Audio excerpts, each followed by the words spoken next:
매주 월요일 진정한 보수의 가치와 품격이 무엇인지 우리 사회의 현안들을 보수의 시각으로 들여다보는 시간입니다. 보수의 품격, 윤여준 전 장관님 나와 계십니다. 안녕하세요. 네, 안녕하십니까. 주말에 감기에 걸리셨다고요? 저도 감기가 지금 들어오려고 말락합니다. 아, 그러세요? 네. 이 감기가 들어올락 말락하는데 또 새벽에 여기까지 와주셔서 감사합니다. 주말에 굉장히 많은 일이 있었어요. 감기가 온 것도 감기가 온 건데 특히 이제 자유한국당에서 그 조강특위에서 발표를 했습니다. 네. 일종의 인적 쇄신인데요. 이게 뭐 폭이 얼마나 될까, 뭐 사전에 여러 가지 말들이 설왕설래했었는데 그리고 현역 의원 21명이었죠. 네. 일단은 이 폭이나 규모, 뭐 강도, 인적 쇄신에 총평을 하신다면 어떻습니까, 윤 장관님께서? 글쎄요, 뭐 지금 시점에서 네. 비대위가 할 수 있는 일이 사실 별로 없으니까. 네. 그만하면 뭐 애를 많이 썼다고 할 수 있겠죠. 그렇지만 사실 내용을 들여다보면 21명이라는 현직 국회의원들이 이제 탈락을 했으니까 당협위원장에서 그 숫자만 보면 크죠. 많은 것 같더라고요. 그런데 숫자는. 알맹이를 들여다보면 뭐 이미 언론 보도가 나갔지만 뭐 요담 선거에서 나가지 않겠다고 불출마 선언한 분들이 이미 불출마 선언한 사람들. 그리고 지금 재판에 계류 중인 분들 다 합하면 한 15명인가 16명 된다는 거 아니에요. 네. 사실상 거기에 해당 안 되는 분들의 쇄신이라는 건 5명, 6명 정도니까 그 사실 알맹이를 따지고 보면 큰 폭은 아닌 거죠. 바깥에 내놓는 숫자는 좀 커 보이긴 하지만 겉모양은 상당히 커 보이는데 알맹이를 보면 그렇지는 않다는 거죠. 그럼에도 불구하고 이 비대위에서 이 21명을 발표를 할 때 어떤 그림을 그리고 발표를 했는지 좀 약간 눈에 보이지 않으신가요? 글쎄 어떤 그림을 그렸는지까지는 머릿속에는 못 들어가 보겠지만. 아니, 그림이라면 뭐 이제 미래의 설계인데.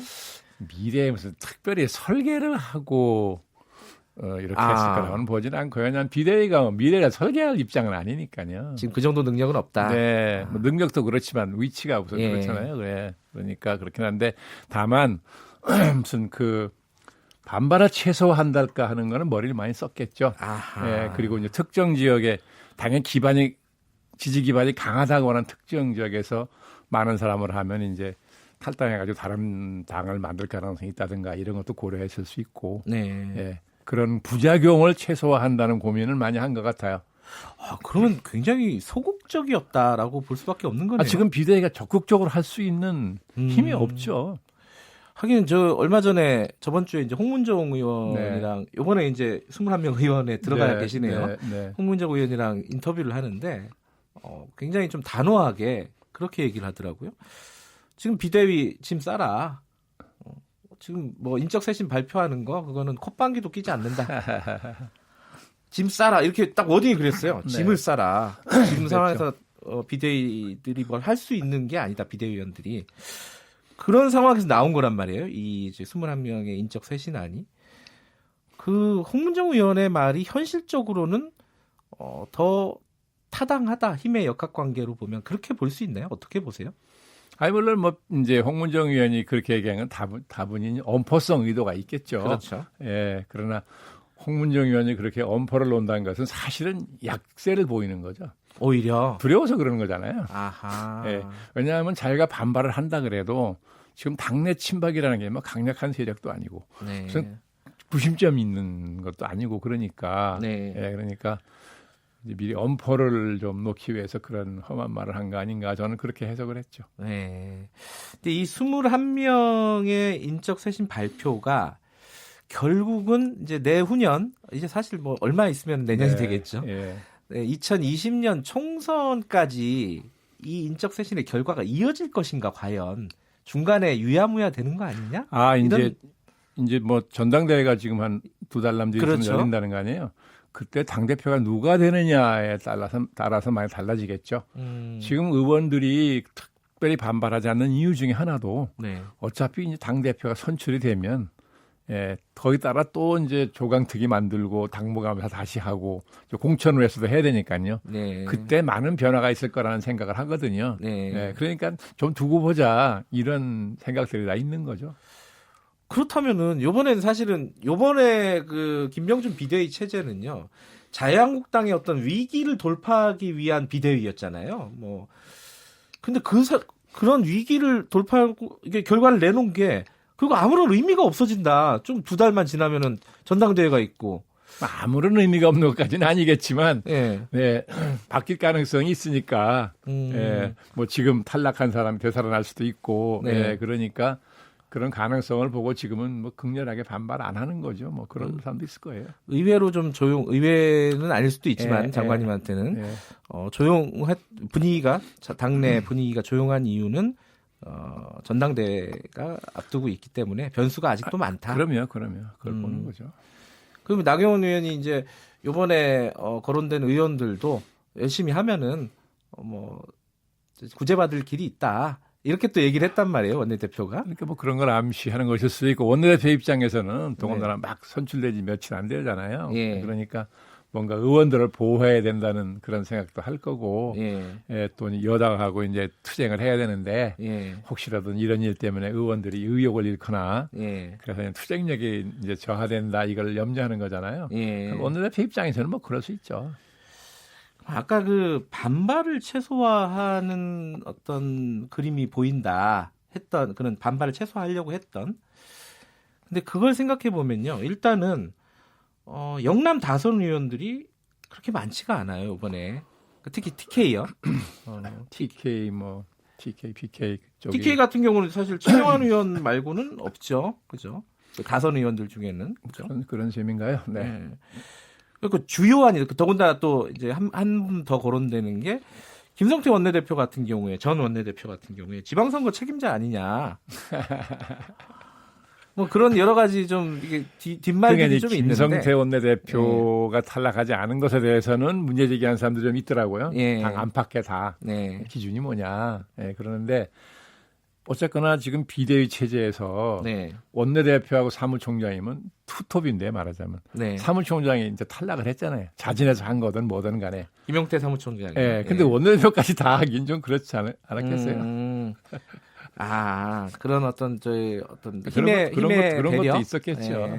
그런 게 있을. 어쨌든 많은 고민을 했을 것 같아요. 조광택의 입장에서는. 왜냐하면 이제 외부에서 온 분들이라도 당내 사정을 감안 안 할 수는 없는 거거든요. 당내 사정. 그렇죠. 어쩔 수 없어요. 그러니까 사실 뭐 총선을 앞두고 공천권을 가진 비대위가 하기도 쉽지 않은 일인데 지금 전혀 그런 시기도 아니잖아요. 힘이 없는 비대위가 저 이상 하기는 사실 어렵죠. 당내 어떤 반발이나 혹은 당내 역학관계나 뭐 이런 부분들은 충분히 뭐 고려가 된 것 같은데 결정적으로는요. 지금의 어떤 비대위 발표가 국민들을 설득할 수 있느냐. 그거는 어렵겠죠. 아니 지금 지방선거에서요. 참 자유한국당이 괴멸적 타격을 받았잖아요. 그게 물론 문 대통령에 대한 개인적 지지도가 높아서 그렇다는 것도 있지만 일종의 태풍 같은 바람이 불었으니까 이 당에 대한 국민의 실망이라는 건 이미 어제 오는 일이 아니에요. 그렇지 않습니까? 근데 지금 비대위가 사실은 뭐 그런 걸 수습하기 위해서 설립된 거긴 하나 사실상 할 수 있는 일이 별로 없어요. 처음부터 그렇게 말씀드렸죠. 저도 그런 기억이 나는데 더군다나 김병준 비대위원장은 당내 아무런 뭐 기반이 있는 분이 아니잖아요. 외부에 있는 분이 들어와서 할 수 있는 일이 별로 없을 거라고 처음부터 제가 말씀드린 기억이 나는데 나름대로 애는 많이 썼는데 뭐 가치와 좌표도 그죠? 나름대로 발표했지만 그걸 가장 최우선 가치로 이제 삼고 했던 것인데 그것도 별로 뭐 정치권이나 국민들의 반응을 얻지를 못했고 거기서 동력을 찾지를 못했고 인적 청산도 사실은 이런저런 제약 때문에 이 정도 이상 하기는 어렵고 그러니까 어차피 무난하게 끝낼 수밖에 없는 비대위였기 때문에 너무 기대하지 말았어야 되는 거죠. 그럼 지금 이제 비대위 체제가 할 수 있는 일은 지금 다 한 거잖아요. 아니, 사실. 뭐, 그런 셈이죠. 이제 마무리를 하면 되죠. 홍문정 의원 표현대로 짐 싸는 수순만 남아있다. 원래 처음부터 시한을 본인 스스로 그렇게 정했잖아요. 네. 2월 말 정도로. 네. 근데 그 한 가지 참 그 부분이 좀 뭐랄까요? 의문스럽긴 해요. 그 김병준 비대위가 갖고 있었던 애초의 한계가 있을 것이고요. 그죠? 네. 그 애초의 한계에 비하면은 그래도 뭐 애썼다. 결과를 보면은 애썼다. 뭐 이런 상황이면은 국민들 입장에서 보면은 아니 뭐 당내에서 뭐 벌어진 일이고 우리랑 크게 상관이 없는 일들이구나. 더군다나 이제 이 박근혜 정부 시절에 어떤 그런 여러 가지 일들에 대한 반성들도 제대로 되지 않은 상황이고 이런 상황에서는 앞으로는 그러면은 자유한국당 어떻게 될 것이냐. 근데 지지율은 지금 올라가고 있단 말이에요. 지지율이 지금 올라가는 거는 여러 가지 요인이 있겠으나 물론 이제 여당과 대통령에 대한 실망도 있을 수 있고 네. 원래 자유한국당이 전통적으로 30% 지지는 항상 가지고 있었죠. 그러니까 탈락했던 사람들이 다시 좀 돌아오는 뭐 그 이상이 지금 큰 의미가 있나요? 그 속도는 어떻게 보세요? 그 돌아오는 속도. 글쎄요, 뭐 지금 조사한 사람 말을 들어보면 네. 조사에 따라서 다시 약간 빠진 조사도 나온다는 거 아니에요. 아하. 약간 올랐다가 또 빠졌다가 이런다는 거죠. 그러니까 이게 안정된 게 아니고 그 정도 수치는 조사 방법에 따라 얼마든지 달리 나올 수가 있어요. 네. 그러니까 저는 큰 의미 부여를 하지 않죠. 아, 지금 지지율도 큰 의미 부여를 아직은 하지 않는다. 크게 의미 부여하지 않습니다. 그럼 어떤 변화가 있어야지 이 보수 세력의 어떤 그림이 조금 뭐랄까요 안정화되는 걸까요? 이 지금 상황은 큰 의미가 없다고 계속 말씀하시잖아요. 비대위의 발표도 의미가 없다. 지지율의 어떤 약간의 상승도 큰 의미가 없다. 그럼 어떤 상황이 돼야지 어떤 보수 세력이 재편하거나 어떤 세력을 다시 좀 공고히 하는 어떤 그런 의미가 생길까? 그러니까 이제 국민들한테 신뢰를 회복해야 되는데, 예? 네. 국민 신뢰가 다 떠났으니까 지금요.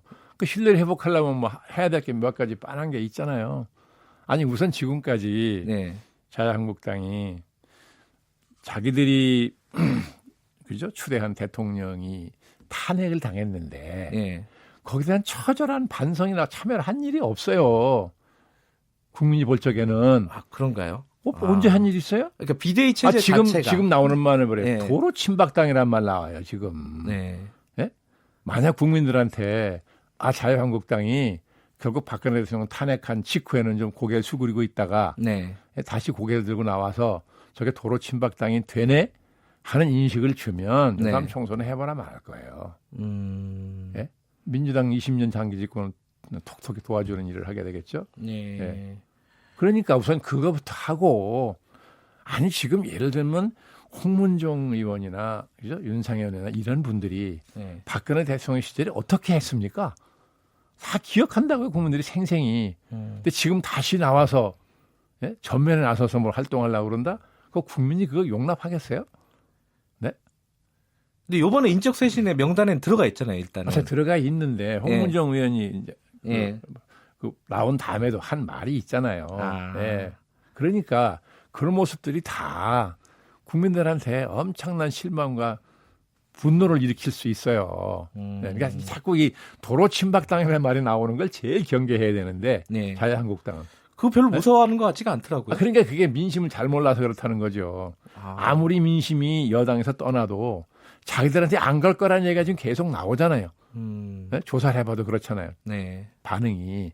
네. 그런데 문 대통령이나 말하는 민주당에 실망한 민심이 자기들한테 올 거라고 지금 믿고 저런다고 자꾸 국민들이 생각하잖아요. 네. 네. 그러니까 그렇지 않다는 걸 보여주겠다고 생각하는 유권자들이 지금 있단 말이에요, 벌써. 그런 건 조심해야죠.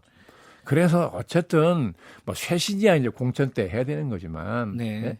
아니 우선 당의 미래나 국가의 미래에 대해서 진지하게만 비전 하나 내세운 게 있습니까? 지금까지?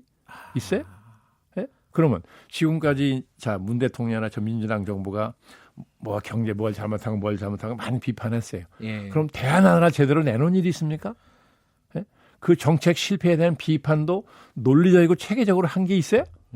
없어요. 그냥 삿대질만 한 거지 말하자면. 네. 그거 아무나 해요. 112석을 가진 제1야당은 그러면 안 되죠.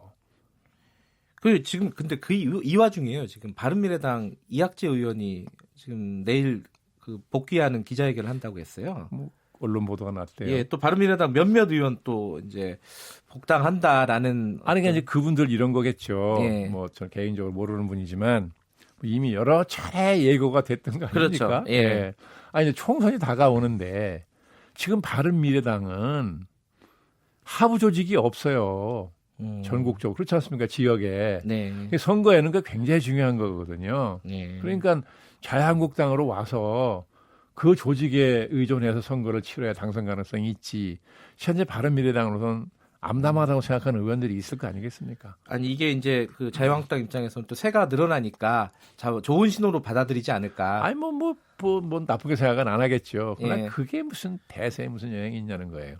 지금 의석수가 몇 개 모자라서 자유한국당이 저럽니까? 네, 알겠습니다. 윤여준 장관님 말씀을 다음에 자유한국당 의원과 연결이 되면 제가 꼭 물어보도록 하겠습니다. 어떻게 생각하는지.